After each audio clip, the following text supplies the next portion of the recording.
In London, a phone is stolen every 7.5 minutes. Tonight, a special programme on catching the snatchers. You, stop. We've been out with police teams on the roads. Good catch. Up in the air. Tactical contact made and is running southbound. And on the raids. To the tank, give me a hand. Give me a hand. Trying to catch the phone snatchers. Plus, you've been sending us your stories of how this common crime impacts you. They sped up and they grabbed my mobile phone out of my hand, knocking me over in the process and dislocating my right shoulder. And we'll also let you know how you can protect the information on your phone. You don't want to miss that tonight. Welcome to BBC London.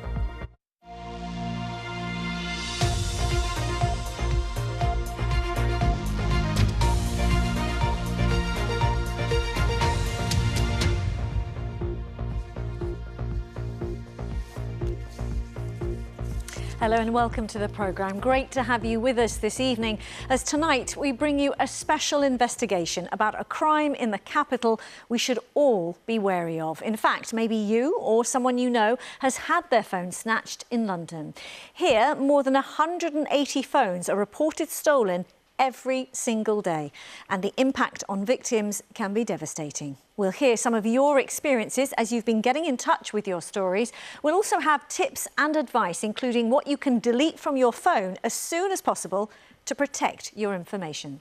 But we start with a special report from Jessica Ure, who's been out with police teams catching the snatchers. London is now the epicentre of phone theft in Europe. On average, a phone is now stolen every 7.5 minutes. Run by organised crime groups who have pivoted to stealing phones, snatchers can fetch up to £400 per handset. And they're using these. They're lightweight electric motorbikes called Surons, reaching speeds of up to 60 miles an hour. Go, go. Oh, please! Get One of the key tools being used by the thieves is tin foil. It's used to wrap around the stolen phones to stop their location being detected. Could have killed us, could have killed a member of the public, and you're out here robbing people. Oh, shut up. What's with the tin foil for there? But catching snatchers is hard. We're out with the Met on an operation trying to find them. The Sauron's been seen coming into this roundabout from where we've just come. Delta 10 towards the street on cycles, please, over. To the right, street, lost him, one of the street, stand by. This time, as is often the case, the suspects get away. Can I just confirm with CCTV it was 100% a Sauron? Yes, yes. They were fully covered, face covering, all black clothing, 2 up. Oh, 2 up. What does 2 up mean? It means there was 2 people on the Sauron. When there's 2 people on it, it's more indicative of it being involved in criminal offences, which makes it even more frustrating when we've lost it. But the police are playing catch-up. To keep up with the snatchers, they've started using Surons themselves. They hate us having them, they hate them being out, they hate seeing them. And from our point of view, and from the public's point of view, that's excellent. You know, if we can deter the offending, ideal. But if they want to come out and play, then we'll be there to pursue them and put them in front of a court. Where's he gone? On the streets of the City of London. Stop there for me. Just stop. Pull over here. Just pull in here for me. Yeah, jump off your bike. Sorry? Get off. Just get off your bike. Yeah. Officers are targeting suspect electric bikes. 51 kilometres, right, an hour. Right, listen. This doesn't matter about speed. This is illegal. Makes it a motorcycle. Alongside the Surons, electric bikes are the snatchers' favourite mode of transport. Some of these phone snatchers will dress up as gig economy riders. That can be through just wearing a jacket or just having a bag on their back. Those bags sort of serve 2 purposes for them. It's not just a disguise. They can chuck the phones in the back, it's foil line, and they think it stops the GPS signals. You, stop. Stop there for me, jump off your bike. Told ya. No idea. Yeah. Good catch. The illegal bikes are seized by the police. Yeah, it will be, yeah. You head back, mate. Yeah. The impact phone theft can have on a victim is undeniable. I've only been here for 6 months and I've had 2 phones snatched already. I just felt someone like sort of come past me and then they just snatched the phone out of my hand and I realised, oh my gosh, it's happening again. So I'm just screaming at them and they were running for quite a while. I think it was ended up being 5 minutes I was running and chasing them. Emma posted the footage online. It went viral and she was inundated with messages. I just put my phone in my bag straight away. I don't take it out unless I need to. And that's not how we should live at all. In central London, many tourists seem unaware of the threat from passing phone snatchers.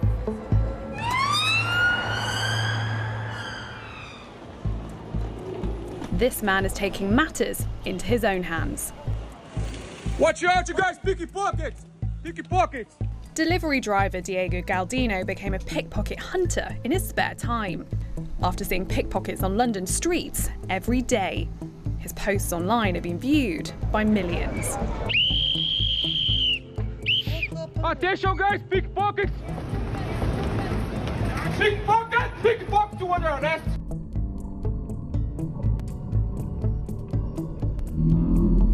Actually, my instinct, I see it every single day, so I have a filter on my mind. I realize the crimes around the city get worse day by day. They are covered faces, they always in a couple of people, never alone. But yeah, mainly they are in group. When it's happened, you can find the item because they already passed for someone. So I always try to shout before they grab the item. Attention, guys, pickpockets! Watch your bag, man. Attention, pickpocket! Pickpocket! Pickpocket! Watch your bag! Why are you here to stealing? The community is not feeling safe, that is the problem. From the streets to the skies, phone snatchers are also pursued from the air. The National Police Air Service has a regional base in Essex, supporting different police teams across the capital. Through a zebra crossing at 5.2 miles an hour in a 2-0. Here, they're tracking a snatcher on a motorbike. It's gone on the wrong side of the road, so temporarily high risk. Tactical contact made and is running southbound Fife Road. We are the phone snatcher's worst nightmare.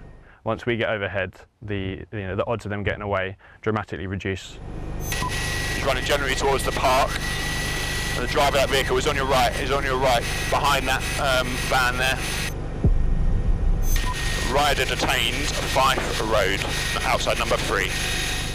We have powerful cameras that allow us to zoom right in to sort of granular detail and get sort of really good descriptions of suspects. This rider's wearing all black gloves. He's got some sort of navy trousers on, puffer jacket with a small white motif. Approaching the junction, red ATS, taken to the pavement, high risk, high risk. We have quite a unique perspective on London and can see a lot more than people on the roads. So we do get called quite a lot to area searches and things like that. The mere presence of a helicopter being in that area can be a real deterrent. Obviously we're quite a big, noisy aircraft, and if we're 1,000 foot over Westminster, there's been a spate of robberies, you'll often get the suspects hear or see the helicopter and go to ground. Venue 7, let's go. As well as pursuing snatchers on the street, the Met say they're targeting the wider criminal networks. We're not exactly subtle, but I'd rather not make our presence known until the last possible second. Here is a prolific snatching gang in southwest London. They're making arrests, targeting 8 addresses at once. Police! Stay there, mate. Stay there. It's all right. It's only police. It's police. For the tank. Give me your hand. Give me your hands. Give me your hands. Mate, the time is 7:02. You're under arrest for conspiracy to commit robbery, conspiracy to commit theft, and conspiracy to commit fraud by false representation, all right? One coming down. But the battle is far from over. Many Londoners will take some convincing that the police are winning the fight against the phone snatchers. And I'm pleased to say Jess joins me now. A real insight there on the ground, especially with police. Does it feel like the Met is getting a hold of this problem? Well, Riz, you've seen in that report there, the Snatchers really are so hard to catch. They're actually using lightweight electric motorbikes, which reach speeds of up to 60 miles an hour. They drive on pavements and close to pedestrians. They really are hard for the police to catch. But actually part of the police strategy has been to invest in their own like-for-like electric bikes, which actually do seem to have a bit of a deterrent effect. I've been out on these patrols when the police are on them, and actually the Snatchers seem to kind of disappear from the streets when they're out. Another part of their strategy has actually been to tackle the organised crime groups who are fueling this rise in phone theft, as well as actually going after the individual snatchers. And can I ask, what are the chances, if you have had your phone stolen, of this type of crime being solved? Well, the reality is 75% of phones that are stolen in London will actually get shipped abroad. That's mostly to China or North Africa. And they get there relatively quickly. So we've seen phones end up there in as little as 2 weeks. So the chances are, if you have a phone snatched, it's unlikely that you're going to get it back. But if we look at some of the Met data on this issue, specifically positive outcomes, that's where crime ends in either a charge or conviction or some kind of a resolution. It's sitting at just over 1% for stolen phones for this year, so it is pretty low. There has been some improvement, and in the last month that's risen to 2%, but it is actually an outlier for the force overall in terms of crime statistics as things stand. OK.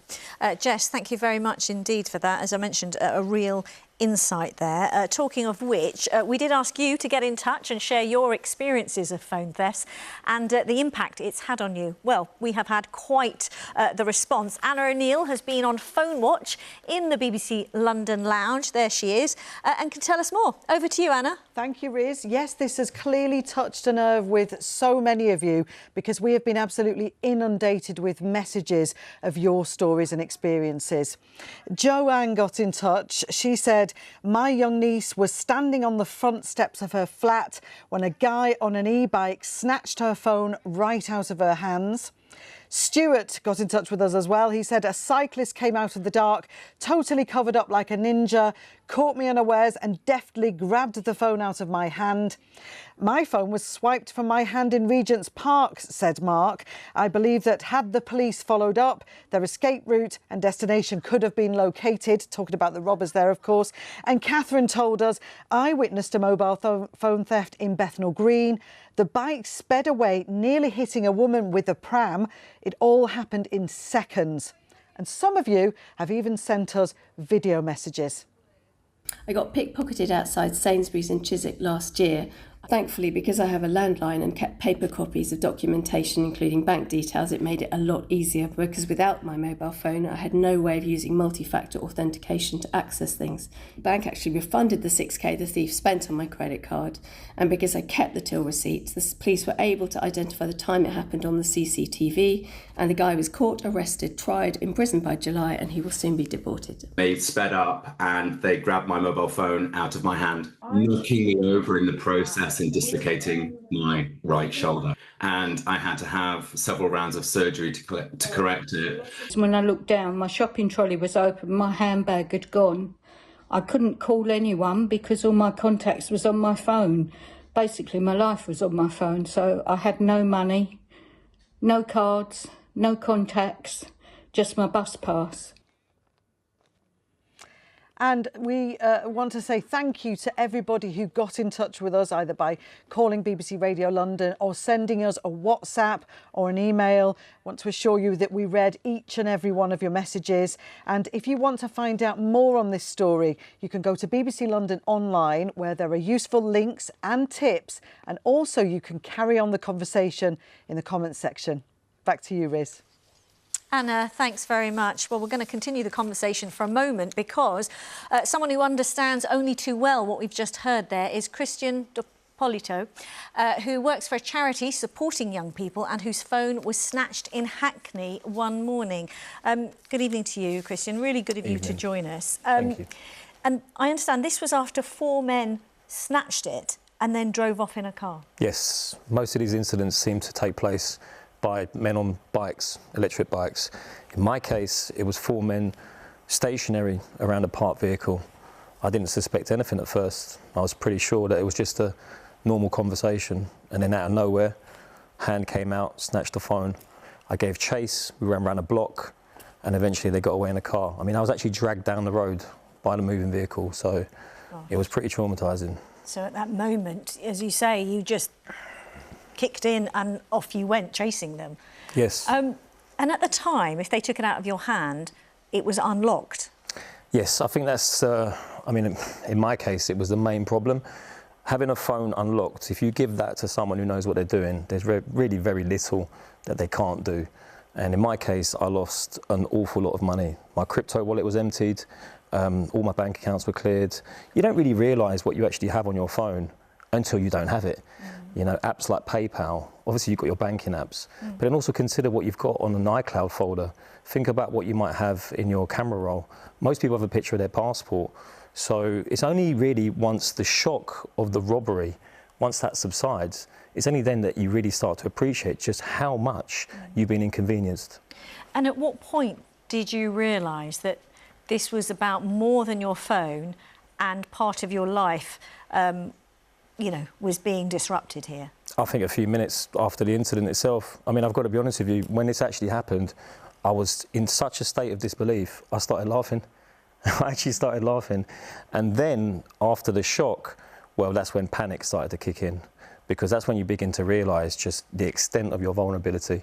All of your apps, all of your data. I mean, I don't even know if it's fair to call them phones anymore, because the amount of time that you use your phone for, I suppose, other functions, other services, is pretty significant fair point, now. Actually. I mean, I'm sure that will resonate with a lot of people. What was the first thing that you did, other than the fact that you gave chase? What was the first thing that you did in terms of thinking about your phone? So the first thing I did was try to log into my Apple ID remotely via someone else's phone, unsuccessfully. This is like within 5 minutes. So the guys really know what they're doing. Whether it's the tin foil or putting the phone on flight mode, I wasn't able to do anything. And in the 3 hours that followed, the extent of the damage, well, it was enough to completely wipe me out. I mean, we're watching some of the pictures now. You know, we said, you know, in London, one phone is reported stolen every 7.5 minutes. We're all watching that this evening. Hand on heart, did you feel, you know, that would not necessarily be me? Never thought it could happen to me. Never thought it could happen to me. Really, it's made me reconsider so many things. I think it also goes to show just how what many people consider this to be petty crime or street crime. It just goes to show how this now intersects with serious financial fraud. Yeah. OK, well, Christian, thank you so much for coming in and sharing your story. Also, words of warning there too. Thank you so much. Thank you. Well, this does seem, doesn't it, a good point to get some advice on how to protect ourselves. We heard some from Christian there, and protect our information. Here's Lakshmi Gopal with some important tips. With a phone stolen in London every 7.5 minutes on average, let's have a look at what you can do to reduce the risk. Well, the best advice is to try to avoid being a target in the first place. The police recommend keeping your phone use to a minimum while you're out and about on the street, so no texting while walking. Criminals often use bikes or mopeds when snatching devices, so avoid being near the road with your phone. Make the most of all the phone security available, including a keypad lock and fingerprint or facial recognition, to try to stop thieves having easy, immediate access to your phone contents. Speaking of your phone contents, think about what's in your phone's photo albums. For example, many of us have photos of our passports or driving licenses. While they're useful for reference, it's safest to delete them so those details don't risk falling into the wrong hands. Make sure you know your IMEI number. That's a unique 15-digit number that can be used to identify your phone. You can just go into your settings to find it, or dial *#06# and the number will just appear. There are things you can do after your phone is stolen. Try to access it remotely using a laptop, tablet or another phone to potentially lock it, track its location and even shut it down remotely. Tell your network provider as soon as possible so they can block the phone, and give them your IMEI number. Inform your bank so they can disable your payment methods. Report it to the police and your insurance company. And importantly, Change your passwords to any account containing sensitive information, such as your online banking or emails. That's Luxmi there with some tips on how to protect your information. Many of us in the newsroom were going through that list quite diligently. Well, you can get more on this story by watching the BBC London documentary Fighting the Phone Snatchers, and that's available on iPlayer right now.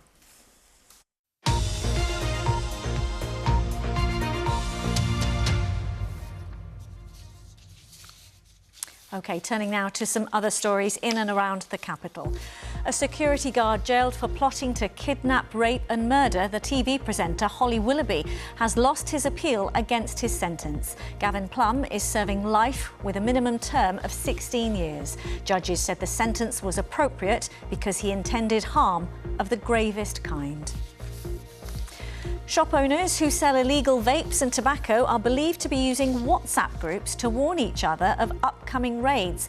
Hounslow Council's trading standards team discovered one owner who was caught on CCTV throwing his stock of illicit products onto the roof of an outbuilding. The council says it seized more than £33,000 worth of illegal products in September alone. A private island in the River Thames in Berkshire has gone up for sale. Hallsmead 8, a triangular island near Shiplake, will be auctioned next month if it's not sold before. The island is wooded and has its own landing pontoon. And you can, of course, find more stories and the latest updates on your local BBC News website or via the BBC News app.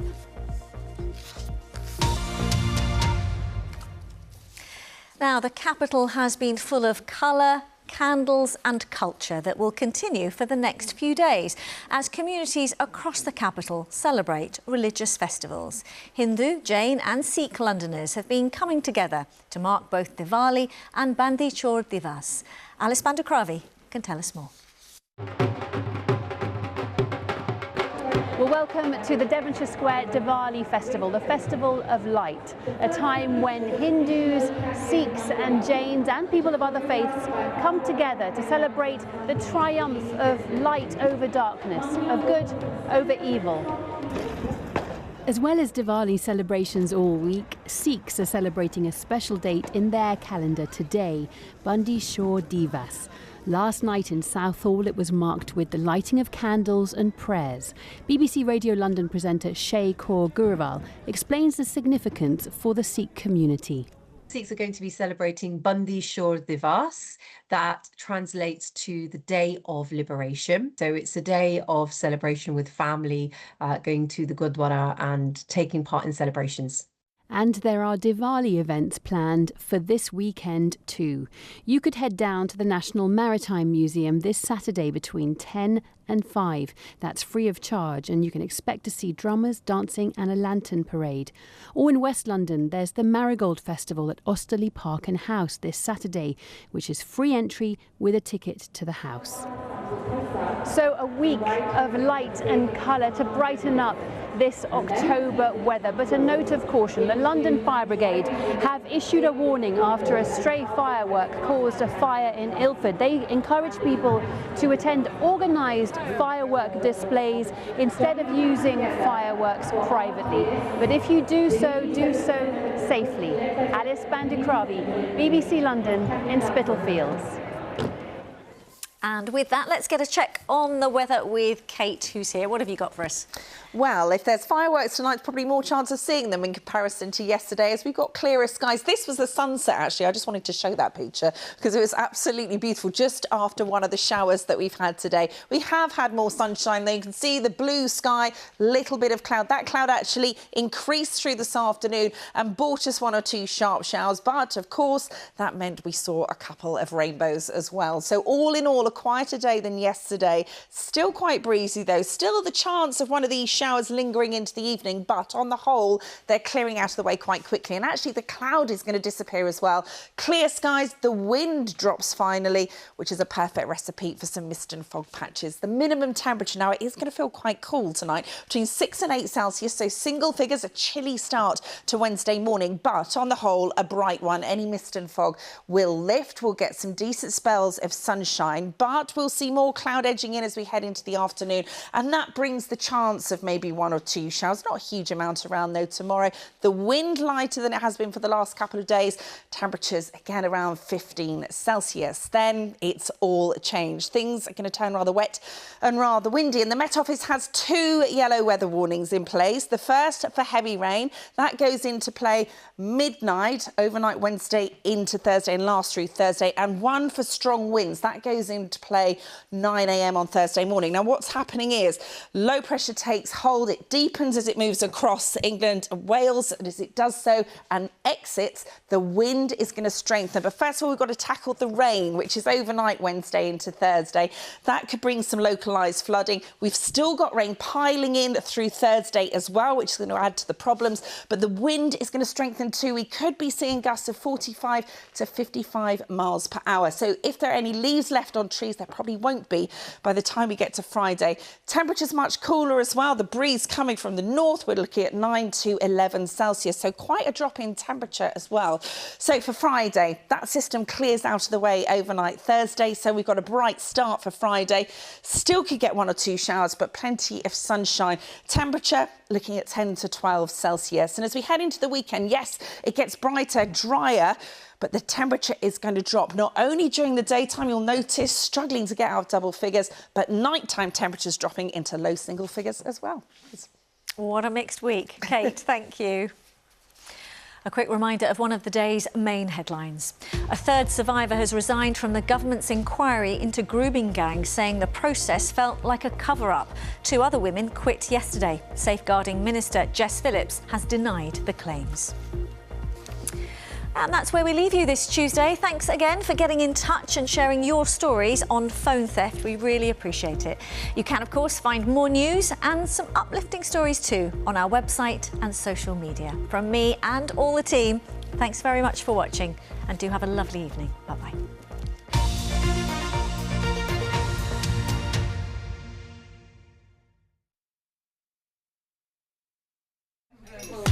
They are fearless. There's no remorse, there's no care of anyone's safety. They don't care if it's a man, woman, child. Behind all of these crimes is a victim, and we are going to do something about it. Welcome to the arrest phase of Operation War. You're under arrest for conspiracy to commit robbery. Give me your hands. Taken to the pavement. High risk, high risk. Get the car, get the car, get the car! Tactical contact made.